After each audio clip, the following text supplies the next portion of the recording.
me turn it over right now to our co-host from today from AKAM. This is Eric Malloy. Eric, take it away, man. Thank you, Jeff.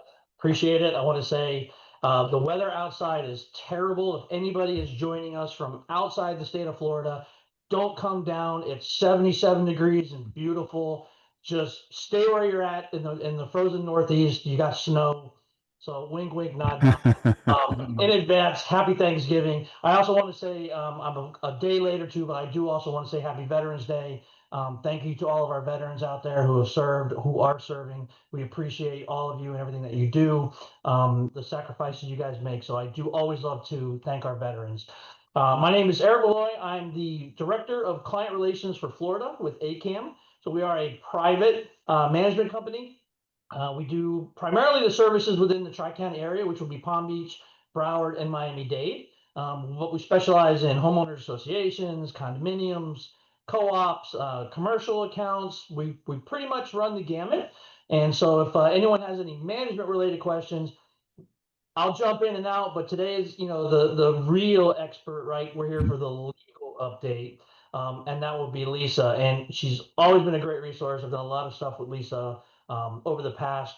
An incredible attorney. She will definitely give you guys some food for thought today. So it's our pleasure to kind of be here. I'll be over off to the side if there's any kind of management stuff, but Yeah. really honestly, the expert is Lisa. So I'm going to hand it directly over to her.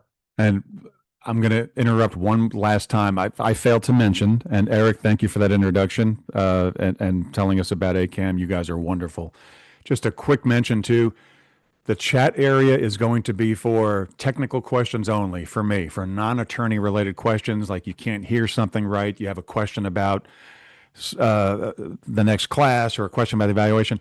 All of your questions about the class material itself, please use the Q&A module, okay? The Q&A for class questions, technical issues for myself or for Eric in the chat. And you also don't need to let us know you're here.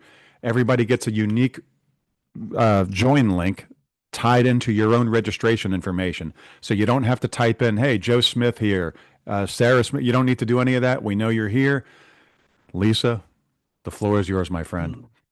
Thank you. Thank you both. It's really nice working with AKAM, very, very much dedicated to educating not only their professional community association managers, but the general public, you as volunteer board members. So it really is a nice service that they provide, and we like working together. Thank you for all the accolades. This is not like the most exciting topic material, but as community association leaders, it's stuff that you need to know. And a lot of it is stuff that you need to know for the day-to-day operations. We were just talking before we went on air, so to speak, about the fact that it seems like every single year there are changes, and there are.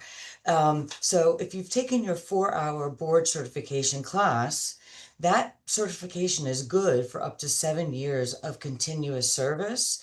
But now the legislature requires this 1-year update, and it's only a 1-hour update. And every year you're going to learn about the changes that you need to know in order to successfully manage and operate your association. So let me just go into the starting the program. Here you go.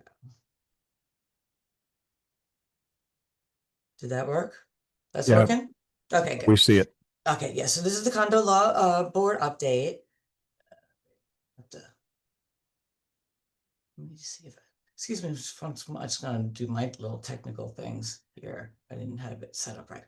So there are a lot of changes that do apply to CAMs and to CAM management firms. This slide talks about the more draconian aspects of those changes. So last year for HOAs, the statutes were modified to say that the CAM must attend at least one meeting per year for each association, and you need to post on your website information about the CAM. Who is the CAM, whether you use a company or you use an individual, who is the person that is going to be the contact person for that community, and then the owners are, of course, entitled to a copy of the contract. But this year, when it extended that even farther, Now those same requirements apply to both the condos and the HOAs. Not a big deal. You're always going to want to know who your CAM is for your community anyway. And if you wanted a copy of the contract, it was part of the official records, so you always had the right to that. But now you have the ability to terminate your contracts in the event the CAM that you use or the CAM management firm has its license revoked or suspended.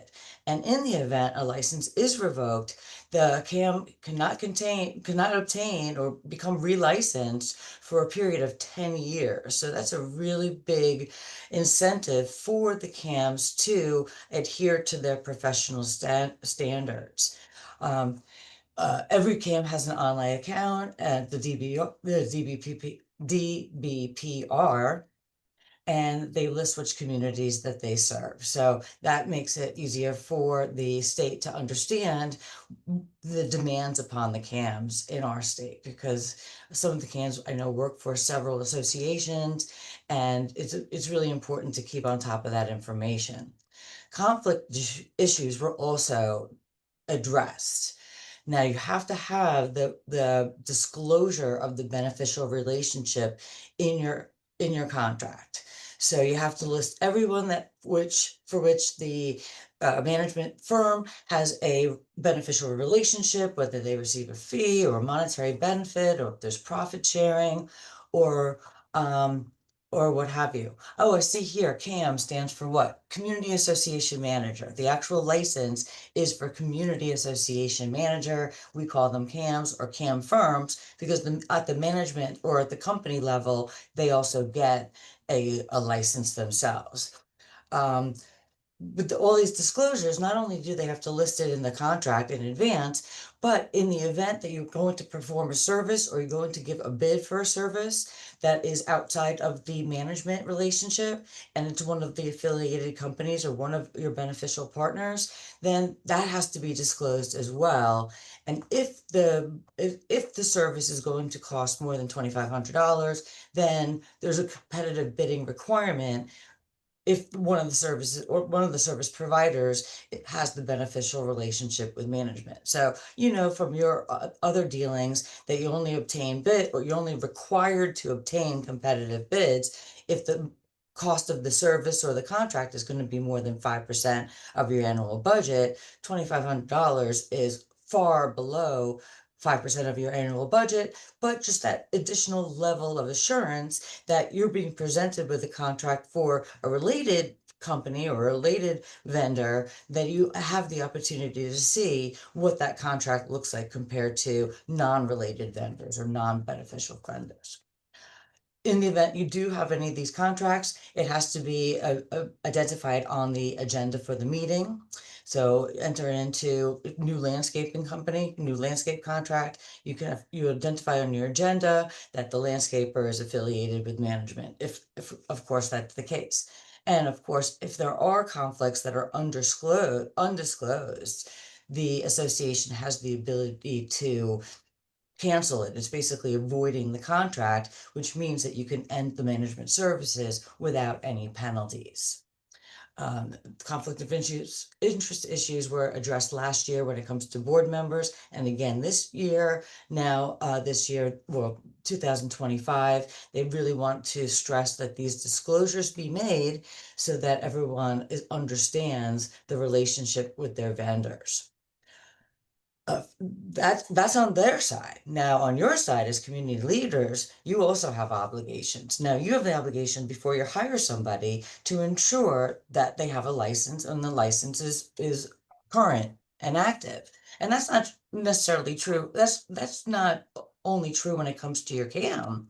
That's true when it comes to any of the people with which you contract. It's very, very easy to look up to see if the entity with which you're contracting is licensed. It's not legally required by a specific statute, but to honor your fiduciary duties as board members and stewards for the community association, you do have that obligation. Here's where I talk about the fact that if the manager or the management firm's license is suspended or revoked, you can go ahead and terminate that contract right away. And that way you can move on to a different firm. this basically gives the association the ability to avoid any penalties if they want to change management firms or they want to cancel the contract due to the licensing issue. Here's the issue that you have to be cognizant of. Okay, we have done since COVID, I think participation in association operations has increased dramatically because of all of the technology that we're employing. And being able to conduct meetings via video conference, Zoom, or one of the other platforms is an amazing thing. I don't know what precipitated these changes, but now that there are changes when it comes to meetings that are conducted via video conference or have a video conference element of them. So of course, the notice of the meeting has to have the login information. I don't know why, but the statute now says that there has to be a physical location for owners to attend the meeting in person. Many of you, especially those that have a big foreign component of owners, don't have that physical location, and there's really no need for a physical location. But here's the biggest thing. If you're conducting any meetings, whether it's a board meeting, a membership meeting, a budget meeting, any type of meeting via video conference, you have to record the meeting, record the video, and preserve it for a year. By preserving it, that means you either put it on your website or you put a link to it on your website, and those are going to be archived. So people are going to have the ability to archive the exact content of your meeting. Now, what didn't make sense to me, and hopefully this will be revised in the upcoming years, is that for the annual membership meeting, the statute that says that a quorum of board members need to be physically present at the live component of the meeting. Well, it doesn't make sense to me. You know why? You don't need a quorum of the board to attend the annual meeting. You need a quorum of the members to attend the annual meeting. So you can go ahead and have an annual meeting without any of the board members participating, but that's no longer the case. Now you're going to have at least a quorum of the board members physically present at the meeting. Committee meetings that are not necessarily specified, but yes, there are other types of meetings that would need to be preserved if they're conducted via video conference. Now, Lisa, I get a lot of questions about, well, what about our telephone conference meetings? Or what if we have a meeting without a video component? That's not covered by the statute.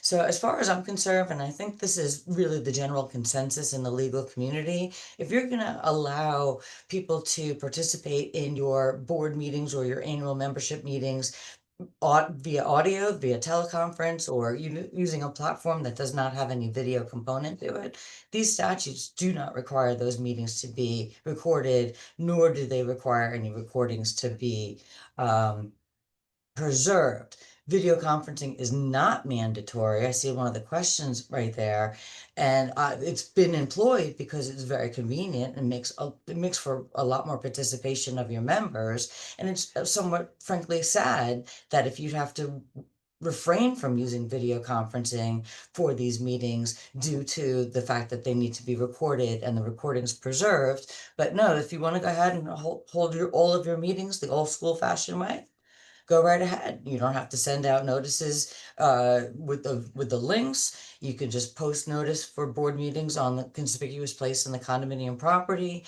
and otherwise attend to the meeting procedures in that way. So that's one of the most important things. I know you're all used to, since COVID, video conference meetings using the Zoom platform or some other platform. Now you have to know that you make sure that they are recorded. There's a question here about the closed door legal meeting.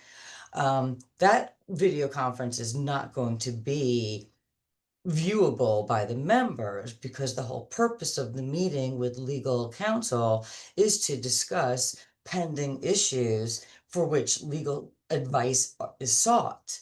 So there's no exception in the law for the recording, but the recording is not going to be accessible by the members. So you're obviously not going to post it on your website, or nor you're going to post a link to it on your website. Official records. I think we see something that talks about official records every single year. And the reason being is that that's the biggest complaint that they get at the state, the DBPR. By far, the complaints relate to failure to allow access to records, uh, failure to maintain the records, failure to maintain the records in an organized fashion that enables a cogent review of the records. So here are the changes that you need to be cognizant of. Well, I already talked about the video meetings. You have to keep the recording and keep it for a year, make it available through your website. The minutes of your meetings must be maintained indefinitely. So obviously you may not have from the beginning of time, going back to your condominium association's creation, but whatever you have now, make sure that you archive them and have them available and saved and on your website in perpetuity. Financial records, it's just a matter of clarification. Now the law actually says that bank statements, ledgers, invoices, receipts, deposit slips, things along those lines are financial records. They do need to be made available for inspection by members should they so desire. Now, some of these records may need to be redacted somewhat to preserve the sanctity of your financial information. So if you have individual owner account numbers on there, if you have any other personal identifying information for the individual owners, and then with respect to the bank statements, you may want to redact portions of the account numbers so to prevent someone from utilizing your funds for ACH or other unauthorized purposes. The penalties for failing to allow access, of course, are still at the $50 per day, up to 10 days, plus the attorney's fees. But there are possible criminal penalties for willfully, voluntarily, and with a malevolent purpose, failing to allow access to records, or if you're modifying the records or creating fraudulent records. What I want to tell my community association clients is that as long as you're doing a good faith, honest way of handling all of your association finances, including all the records that reflect those financial transactions, then please don't worry about the criminal penalties that are in the statute. But again, there are certain circumstances where associations, I don't know why, but sometimes, you get annoyed because someone is being a thorn in the side, and it becomes a very vociferous relationship, and there's and possibly not an intent, but there are situations where these records are not made available in a purposeful way. And to do that, if that happens, you could be subject to that criminal investigation, those criminal penalties. Condos, you should already have it up because it's been in the law for a little bit, but if you don't, make sure that you get that website up. If you have 25 or more units, it's got to be active and with all the documents that are required to be posted by January 1, 2026. Any documents that are created for the association or documents that become association official records, they must be posted to the website within 30 days.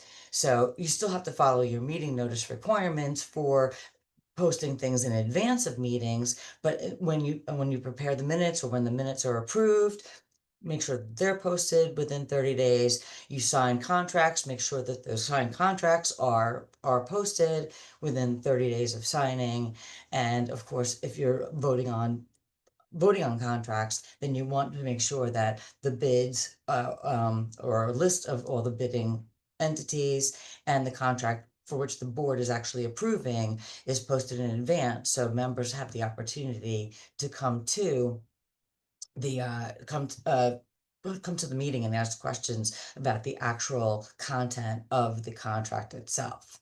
Your website, it says on the statute that the website needs to include all affidavits. So I was thinking about it. I'm like, what affidavits do you have besides the affidavit of mailing, basically?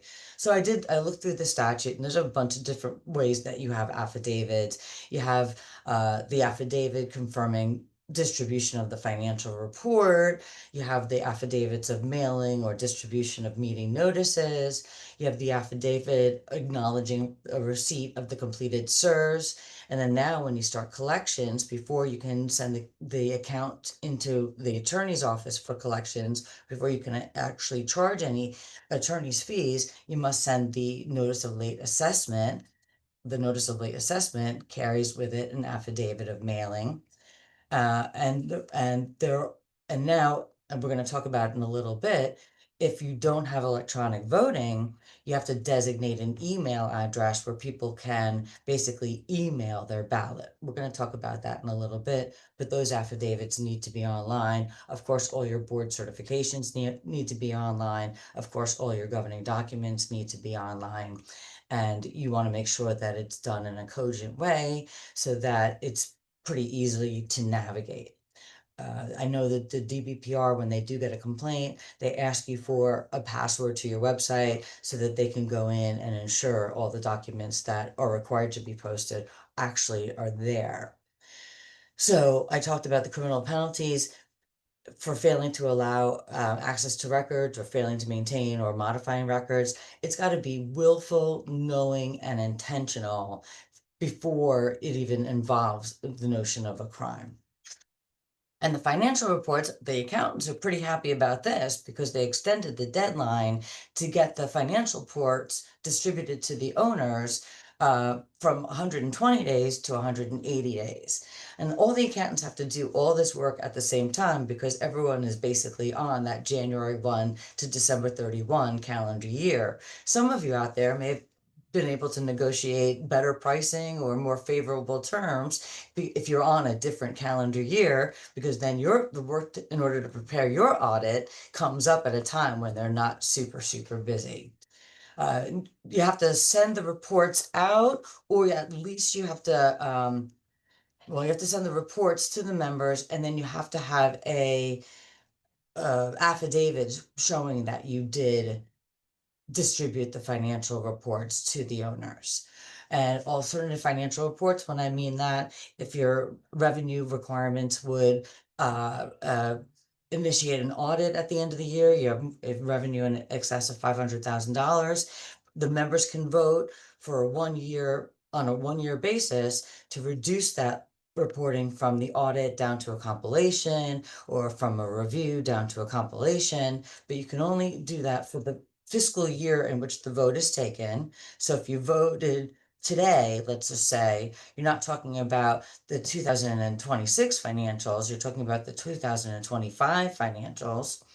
And it's only good for 1 year. So you have to every other year make sure that you're having a financial report prepared that marries or is compliant with the income requirements by the statutes.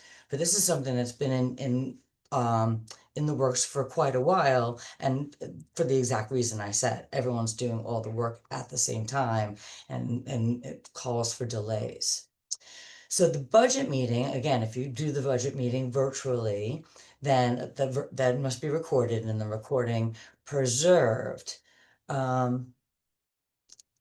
Okay, so there's a question here: is the Zoom of each meeting and the recording the same mandatory?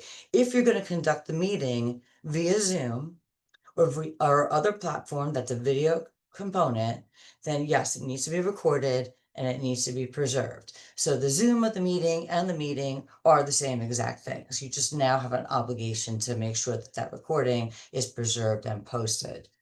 So in the past, and this has not worked successfully in the entire time I've been practicing law. In the past, if you went over 115% from the previous year in your budgeting, the members had an opportunity to petition the board for a special meeting to consider an alternative budget. Now, when we talk about the increase in threshold, we're not, the CERS are eliminated from that, and so your insurance premium is also eliminated from that. But now, if you go 15% more than the previous year, not including your CERS reserves, not including your insurance premium, the board has to prepare an alternative budget. Well, no board out there is putting items in the budget that aren't necessary.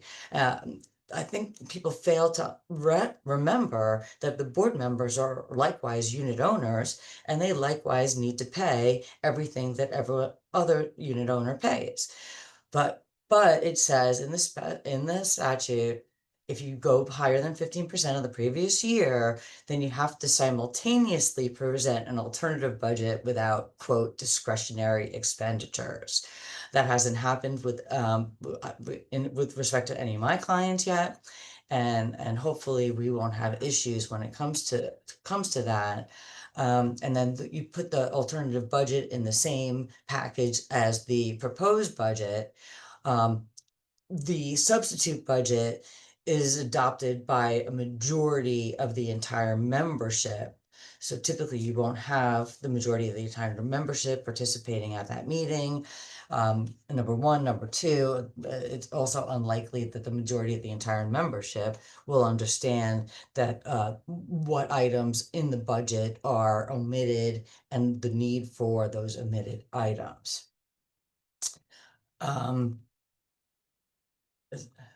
So that process has changed. Now, in the past, we had that petition to adopt an alternative budget. And again, I've had clients that received those petitions. I can count on my hands how many times over the years that I've been practicing, but at no time whatsoever did the alternative budget as proposed by the unit owners go into effect. Electronic voting or emailed ballots. This is a little confusing. So a lot of you are using electronic voting. I think electronic voting is great. I think it makes everything so much easier, makes tabulation definitely easier, especially in these very large communities. And actually, it can actually reduce your cost as opposed to increase your cost, because if you have a majority of the members in a large community agree to electronic voting and the electronic notices, then you're eliminating a huge duplication and distribution or mailing expense.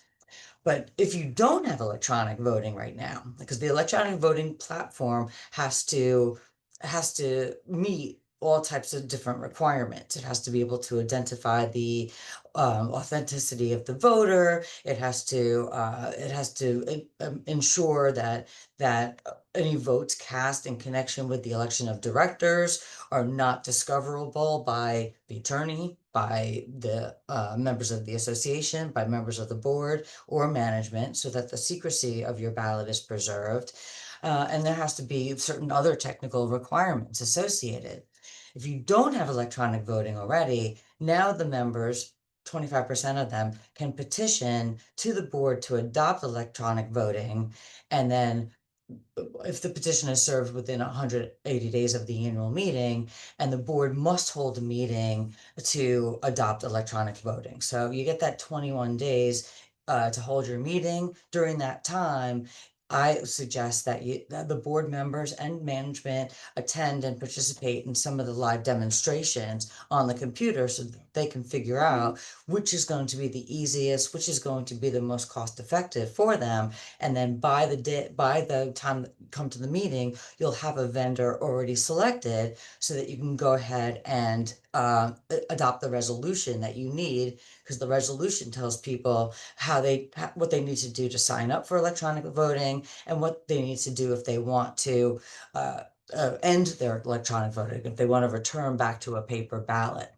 But if you don't have any of that, so say you don't have electronic voting right now and you don't receive a petition, you have a little burden in connection with your annual meeting notice package. You have to designate an email address that people can just email their ballots. So they won't be putting them in the little envelope and then enclosing them in the big envelope and then signing on signing the outside of the outer envelope. What they'll be doing is they'll just be filling out their ballot and they're going to be emailing it to you, and the board or management has an obligation to ensure that they review that email account immediately prior to calling or immediately prior to the election, or calling the meeting to order in the event that you have a, if you have an event that you have a quorum at your annual meeting. So the emailed ballots do need to contain specific language. Let me see if I have it up here. No, I don't. So the email ballot, there's a specific disclosure on the email ballot that says, by sending the ballot via email, you're waiving the privacy of the ballot. You have to have your name and your signature on the email ballot, and there has to be some other requirements for that. So we're advising our clients when we prepare their annual election materials, what they need to do and what that ballot needs to contain. Plus, of course, you need to designate that email address where people can email their ballots. I wonder if that's going to become popular. I mean, I know voting online is great. It's so easy. Many of them have items you can platforms that you can use on your or access on your phone or on your tablet, and it increases the level of participation and just makes life easier for both the voter and for the community association.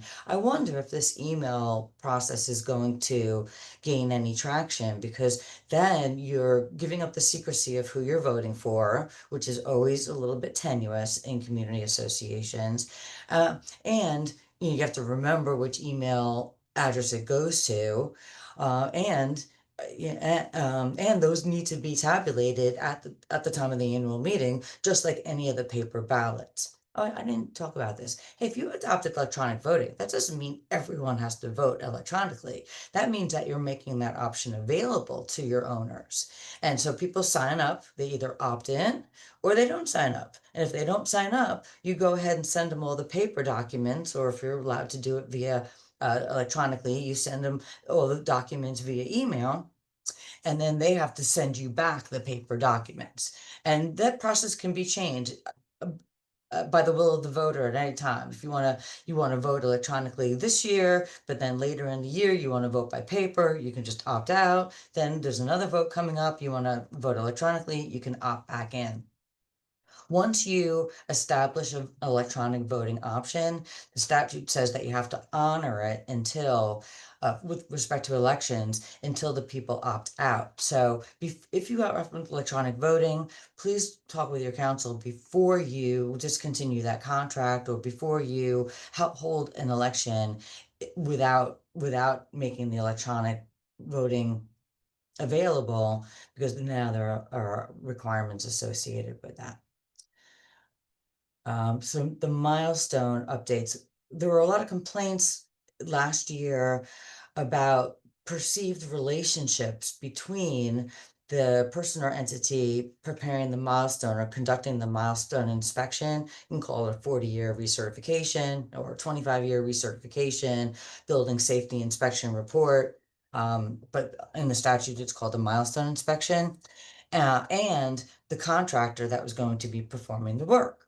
So this is a conflict issue, and it's a disclosure issue. So if I'm sending you a proposal to perform a reserve study or a milestone inspection, and I have an affiliate that's a contractor who would like to bid on the work, then that has to be disclosed in my contract with the association. You have to disclose whether you intend to bid on the repair work, and then the bidders themselves have to disclose they have a relationship with the inspector when they go to bid on the repair work. There was one saving grace. Last year, the milestone inspections were required for any condo or co-op that was 3 stories in height. Now they've modified that to say 3 habitable stories. So if you have the 2-story over parking, that's a 3-story building, really, then you're exempt from the milestone requirements. And local enforcement agencies, the people that conduct the inspections and the cities are required to report to DBPR how many are within their city, whether they were done on time, whether a second milestone or milestone inspection part 2 was required, whether the people are have permits for the work, the value of the permits. They're going to assemble very, very specific information from which we can really see what is happening geographically around the state as far as what the inspections are revealing, how much work needs to be done, what type of assessments or the amount of assessments that are being levied against the owners, whether there are any differentials based upon type of property or location or what have you. Been a few changes to the SERS funding as well. Reserves can be, well, typically your reserves are funded as part of your as part of your annual budget. So you have a operating budget on one side, you have a reserve budget on the other side. The payment is made simultaneously together, whether you pay monthly or quarterly, and then your management or your accounting firm or you, if you're doing this work yourself, have to within 30 days separate that payment and make sure that the funds are transferred over to the reserves. With the catch up that's going on with the new SERS requirements and some of the milestone work that's going on, there's been a lot of front loaded need for funds in the SERS. So the legislature decided that you can fund the SERS through special assessments, loans, or lines of credit. But to do so, you have to get the majority of the members to approve. And when I say majority of the members, I mean majority of all of the members have to approve. I call it an alternative funding because it's not part of your regular monthly or quarterly payment, but it's not really an alternative funding. It's a special assessment or a loan. I think we already knew this, but you have to have, if you're pooling your reserves, you have to have two separate accounts. So you have the SERS component in one pool and then all of your other components in another pool. The level of the expenditure has been changed now for your, whether it's SERS or non-SERS. Well, SERS you have to require the reserve report regardless. But if the non-SERS item, if the component is going to cost less than $25,000, you can drop it off of your non-SERS reserve schedule. So before the limit was $10,000, anything over $10,000 needed to be listed. Now it's anything that's over $25,000. The statute says that the association may secure loans or lines of credit to fund capital expenditures related to the milestone or related to the SERS report. It does not it does not say anything about a membership vote.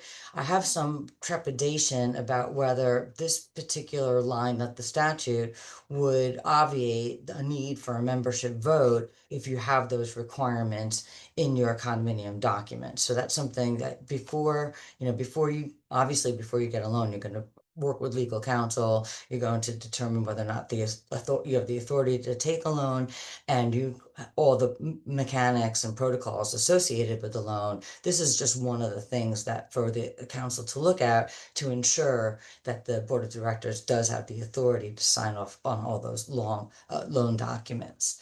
And then lo and behold, if your building is declared inhabitable due to a natural disaster, you can pause your SERS funding.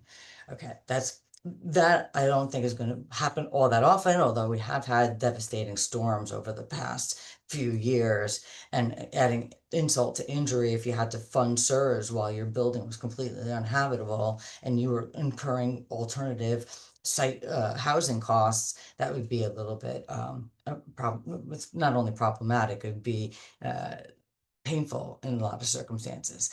Now you can also, if you're doing your milestone report and you have a big project that you're working on, you can pause the funding for that item, obviously, for up to 2 years to focus on your milestone repairs. And I know a lot of people are going to be taking advantage of that. Another issue that was clarified this year is that if you want to move your SERS component reserves into a pool, so say right now you have straight line for roofing and you have straight line for waterproofing or and exterior concrete repairs, you don't need to go to a vote in order to put those funds in a pool, and then you can have your reserve provider reallocate the funding recommendations based upon the fact that it's a pool rather than the straight line funds. That actually works out very nicely. A lot of talk is, what does fully funded mean? What does fully funded mean? Well, fully funded really just means baseline funding. And baseline funding means your reserves will never go below zero. Your baseline funding. So you have to calculate, actually your reserve provider will calculate, they may calculate more than one recommended level of funding, but it has to include the baseline funding. That's the minimum requirement for your funding. Your CEUs and non-CEUs items have to be listed separately in the study, and most of the reserve providers, of which I'm aware, are just preparing two totally different reports. One's the CEUs report, one's the non-CEUs report, because they know that the members can vote to waive funding the non-CEUs components, and they also know that the members can vote to utilize those non-CEUs component funds for other purposes. But with the CEUs, it's sacrosanct. You can't use any money that's in the CEUs pool for anything other than the CEUs components. And then if your reserve amounts differ from the funding schedule, you need to get that CEUs updated. So let me give you an example of that. Say you started your CEUs in 2024, it reflected that you had 600,000 bucks in the bank and your annual funding requirement was 97,000. And then sometime between 2024 and 2026, or the end of this year, you just had extra money in operating. Maybe you had a surplus, or maybe you had a special assessment that you finished everything, all the work associated with the special assessment, and there were surplus funds, common surplus funds. You want to put that money into reserves. Well, if you do that, then you're changing your numbers for the better, hopefully. So you have to have an update to your CEUs so that the provider can set forth the schedule of funding going forward.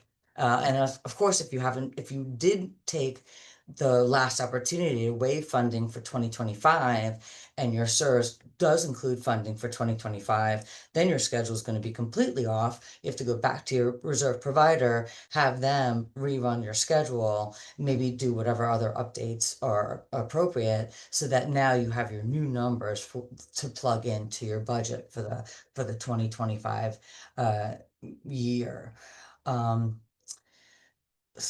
And then, of course, the reserve provider, another issue on conflict, they have to disclose whether or not they or an affiliated company will bid on any of the work to be performed.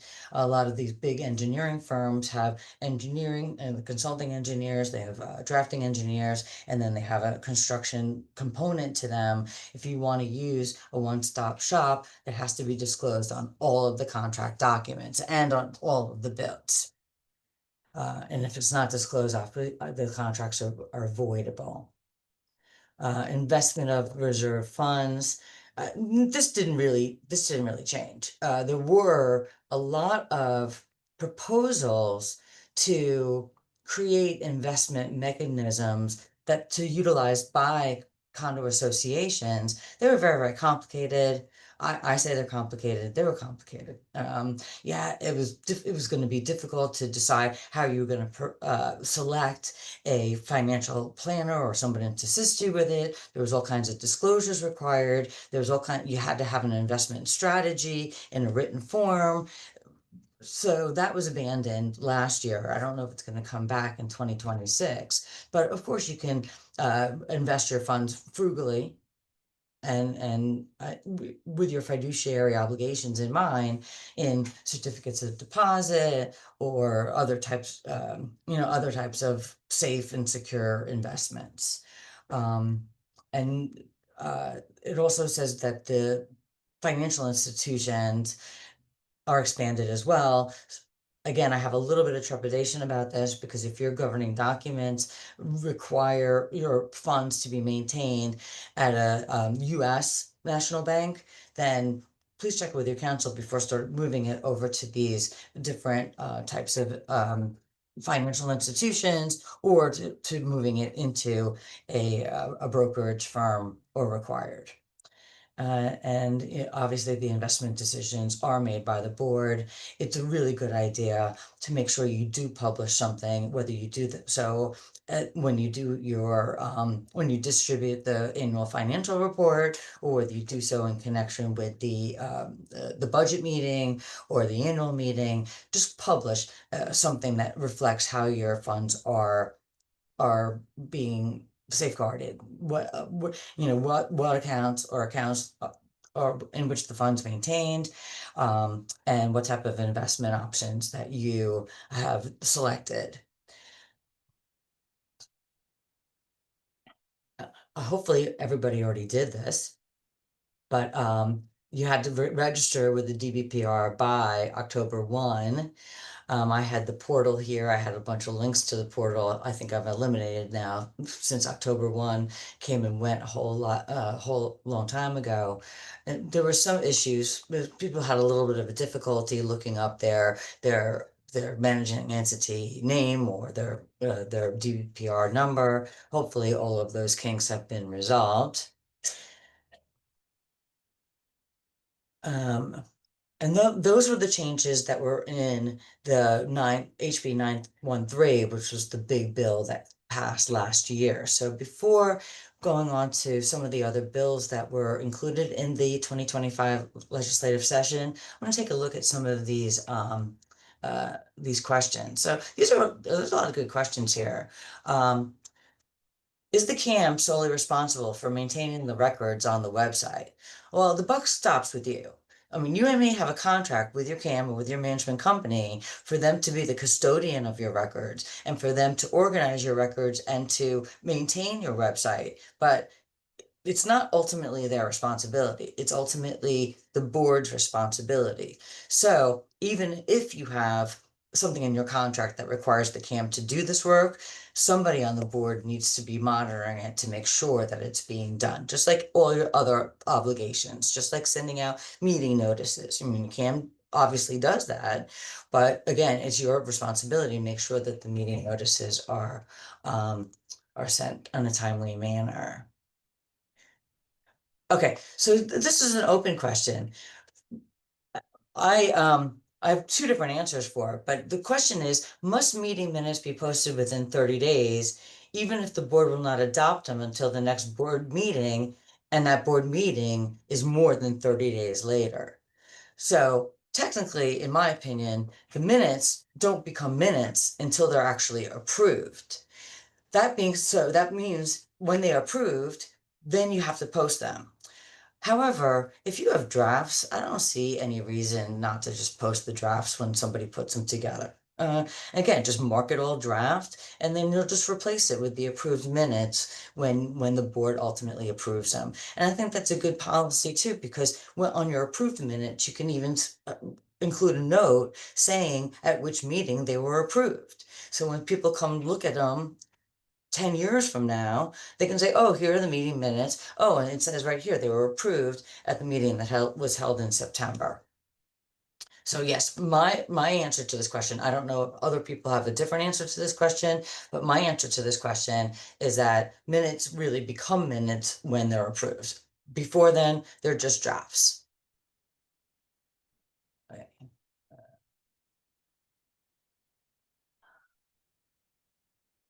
Um,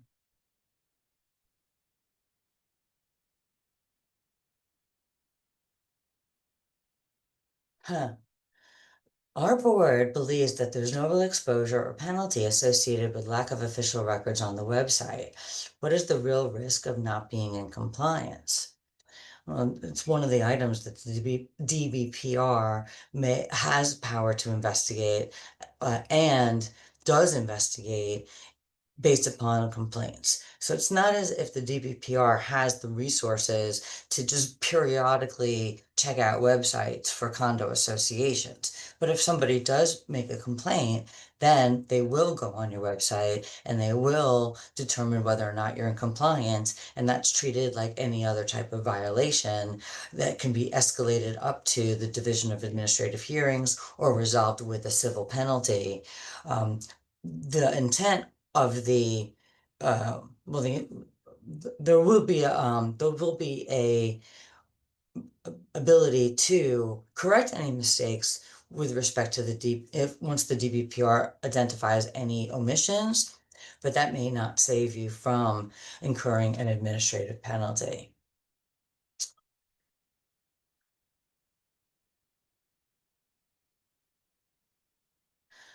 This question comes up a lot, and I'm glad that we're talking about it. Yeah, okay, good. We have plenty of time. The board only has 3 members. 2 of them live in Connecticut, different locations. Since your quorum is 2 members, must they be in the same physical space when meeting? Well, no, the law does allow you to hold your meetings via telephone conference, and the law allows you to hold your meetings via video conference. If it's the annual meeting, you'd have to have a quorum of the board physically there. So with your particular scenario, unless the people from Connecticut were in Florida, you wouldn't be able to hold your annual meeting via video conference because you wouldn't have the majority of the board attending in the physical location.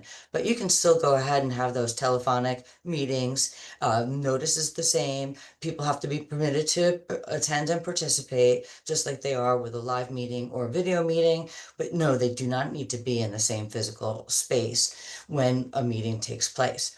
There's another side to that coin. People a lot of time ask, well, what constitutes a meeting? The way the administrative code defines it, anytime a quorum of the board gathers to discuss association business or to conduct association business constitutes a meeting.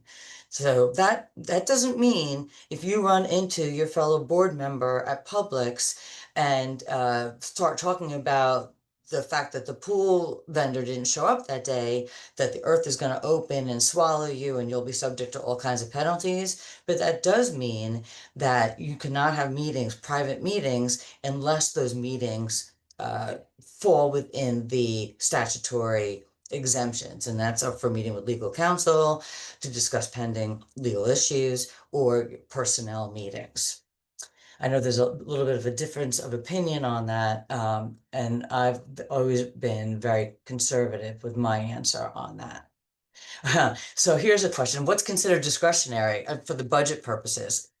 You wouldn't include it in your budget as discretionary. I mean, some associations do have a line item for entertainment and social gatherings, and they're allowed to do that because their governing documents authorize it. So I guess you consider that discretionary. Sometimes in your budget, you may include extra money in case you wanted to replace furniture. I would call that maintenance and repair, but say you did include a line items for things that you could do without, I guess those would be considered discretionary. But as a board, nobody includes funds in their budget just because, you don't want to have just extra money in your budget. You want a budget to be as succinct and as accurate as it possibly can. And nobody wants to pay more than they have to pay. Lisa, I'm just going to give you a quick voice break so you can have a sip of water here or something. Folks, just a quick reminder, all questions pertaining to class material should be in the Q&A module, not the chat module. The chat module is reserved for technical issues for me and non-attorney related questions. Lisa, back to you. Okay, so I have 3 questions right here on electronic voting, or voting, because of the way that it changed this year. Okay, can you have electronic voting in advance and also have paper ballots for the physical meeting location? Yes, you still are going to have paper ballots at the physical meeting location for the people that did not vote electronically and that they lost their materials in the mail and they show up and they want to go ahead and cast their ballot. There's a question here that asks whether you can still mail in your ballots if you do not have electronic voting. The standard is always going to be, if you're not using electronic voting, you have the one envelope, the small envelope that's enclosed in the larger envelope, and that larger envelope is somehow delivered to the association at or before the meeting. So that people do that by mail, people just drop it off in the office, people give it to their neighbor, have their neighbor drop it off. There's no restriction on how you get your ballot in the envelopes to the office or to the meeting location. But now there is another option, is if you didn't want to put your ballot in the envelope and put it in the other envelope, or maybe it's the day before and you know it's never going to make it there in time. Now you have that option of just emailing your completed ballot to the association, to that designated email address. But it has to have your name, it has to have certain information, and it has to have that big disclaimer that acknowledges that you're waiving your privacy. And last question on electronic voting: does the association need to do an amendment for electronic voting or just adopt at a general meeting? The board goes ahead, the board has the ability to adopt a resolution authorizing or implementing electronic voting. You still need to do that. So as I said, figure out which vendor you want to use, make sure that your resolution complies with their procedures. How do people opt in? How do they get an account number? Whether or not they have to create their own password, how much notice they have to give you if they want to opt out. And those people can vote electronically, but some people may not decide to vote electronically, so you're still going to have to mail out the paper ballots or the paper meeting notices to the people that did not agree to vote electronically, and those who opt out within your time constraint. So I generally say you have to opt out at least 30 days prior, so that way you can check your roster list 30 days prior and figure out who you actually need to send meeting notices to.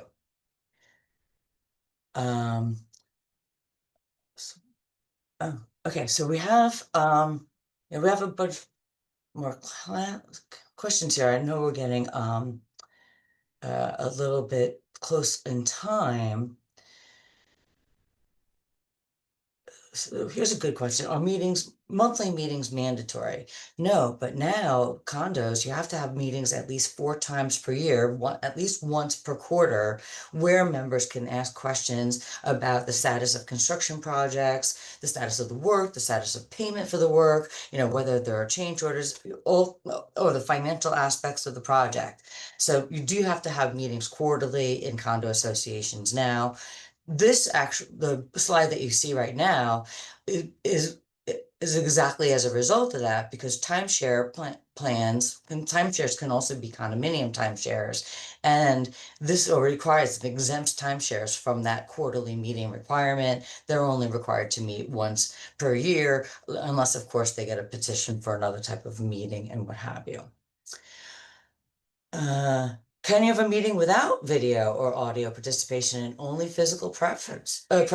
Sure. That's the old school way. You post notice 48 hours in advance, and people either come or they don't come. You need to have your board members physically there in order to have a quorum, but there's no requirement for you to employ these additional means of engendering owner participation. I think people are very used to it. I think it's a very good thing, but it's up to you. It's not mandatory to have those two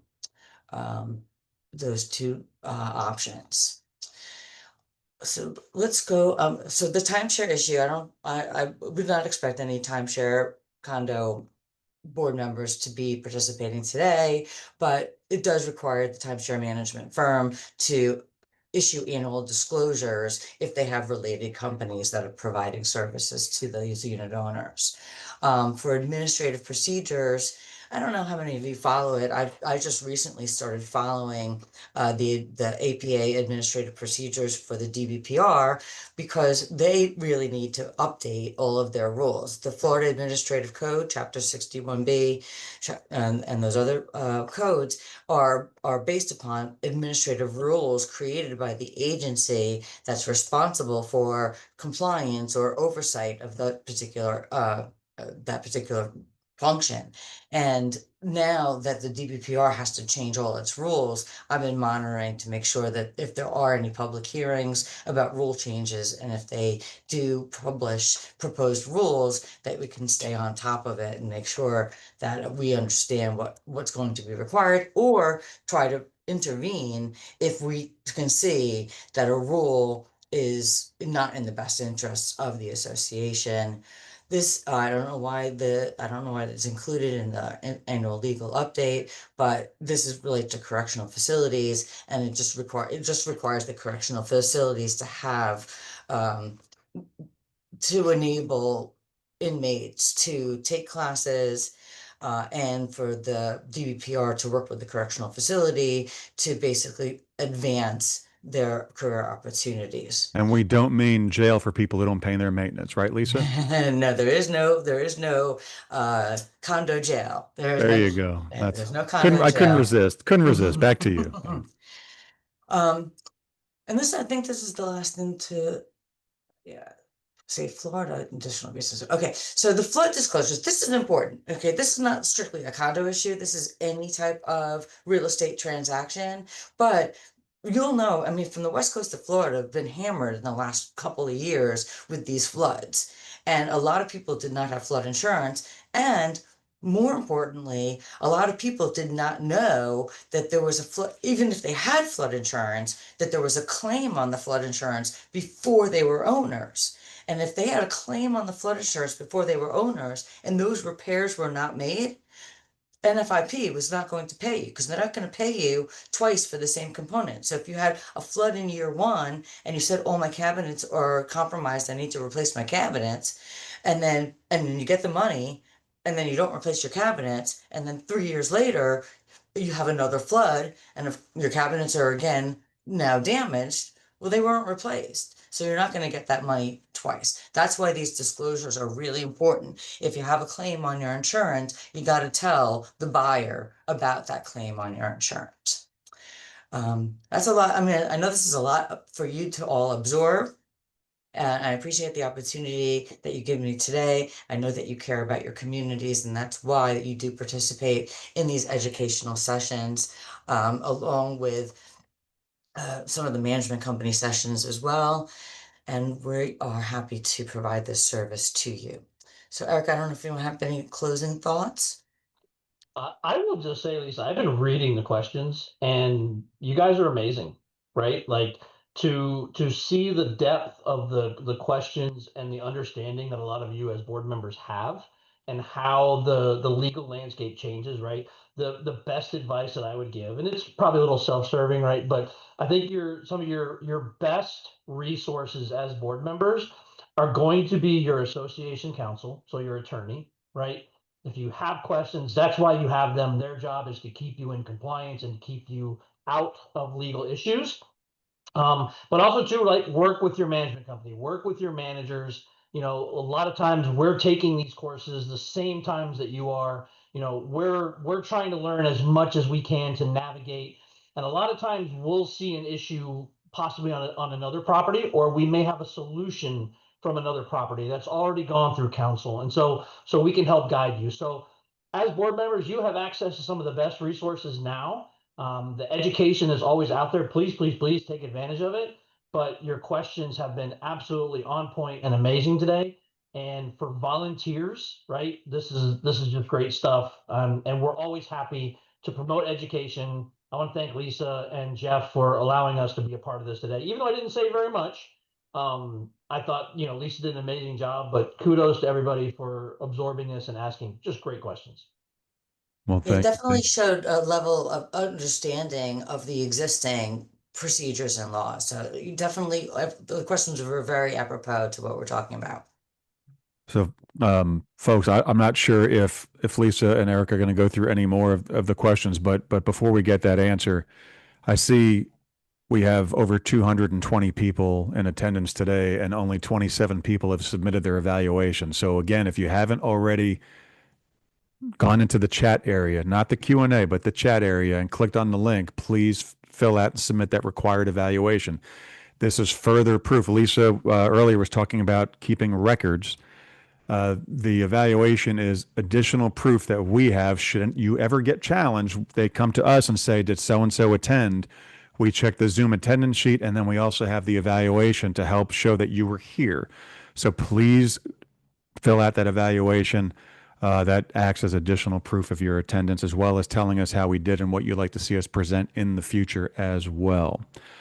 And when Lisa and Eric head out, I will remain on to help you with your technical issues to fill out your evaluation if you're having any issues. The chat is open for technical questions. The Q&A is still open for class-related questions. Right. Lisa, In closing, I'm seeing a few questions, a few comments and questions about the inability to find qualified volunteers to serve on the boards. This is an issue that comes up a lot. You can't, the statute prohibits compensation for board members unless your governing documents specifically allow it. I can see a time and specific, depending on the type of community, where community associations do have paid board members as opposed to volunteering on their own. And that's just going to be another a layer of expense for you. But just like you would have any type of facilities manager, or just like in big public companies where they have these, board members that are paid to serve on the board, and they're really responsible for ensuring that the corporation remains in compliance with its regulatory requirements and honors the fiduciary obligations to the members of the association or the shareholders of a corporation. So I hope I have not seen that yet, but I do have clients where there is a need for an additional board member. It's impossible to find sometimes with people's travel schedules and depending on the type of community and their ability or their desire to undertake those ministerial obligations on the part of the association. So please encourage your fellow owners to volunteer from time to time. And please do not be so alerted or alarmed or concerned about those criminal penalties, because you are not expected to be perfect. You're just expected to act in good faith with the care of an ordinarily reasonable person and in a manner best believed to be in the best interests of the association. So you do those three things. You take classes like this, you monitor to make sure that your documents are in a row and you have all the required procedures for conducting meetings and handling your affairs, then it can be a very rewarding experience. absolutely. I see a question on there about serving. We even have trouble getting residents to attend board meetings. We get the same 10 owners out of every 60 or so. When I was out in the field, and this is how I met Lisa many, many years ago when we were each 10 years old, when we first started out in this business, because we're each about 30 years old, right? So anyway, back when I was out on the field, one thing I would always tell the owners or the board is, relax. You may only have X amount of people attending, but if you have boatloads of people attending on a regular basis, you're probably not doing something right. Right. So the fact that don't always be so upset about not many people showing up, because it probably means you're doing things that people are happy about. So anyway, just to give it another perspective on how to look at that's yeah, all. but even then, transparency is very, very key. Right. So Right. even if you don't think people are listening or they don't care, publish those minutes in way or Right. distribute those minutes in ways that are appropriate. Make sure that people know what's going on with respect to your financial condition. Make sure that the CERS is actually distributed and the milestone reports are distributed and the annual financial reports are distributed. They really do have an obligation to to participate in the operation of their association. But what you can do is make sure that you as a board member and a community leader are just providing access to all the information that you can. Absolutely. We would always say committee member today, board member tomorrow. So committees are a great way to get the members of your community involved in different aspects. And it doesn't have to be an architectural or a finding committee. The board can create a social committee, an activities committee, right? Right. That gets your homeowners involved. They see the process, they engage in how the events and different things are brought into the community, and they kind of get the bug, right? And then the next thing you know, they want to be involved on a more macro level, and they make that step to board members. So it's every community is different, right? Find the thing that ticks and really helps drive engagement. there's no secret sauce. If there was a secret sauce, we'd have 30 people for every election. Yeah. No, there's no magic bullet for answer for every community. Every community is different. No doubt. All right. Okay, well, thank you again for participating today. Thank you again for being careful stewards of your association's finances and your physical property. And thank AKAM for working with us in presenting this material to you. Thank you, Lisa. Thank you, Eric. Thank you, everyone. Great afternoon. And Bye now. you guys have a wonderful day.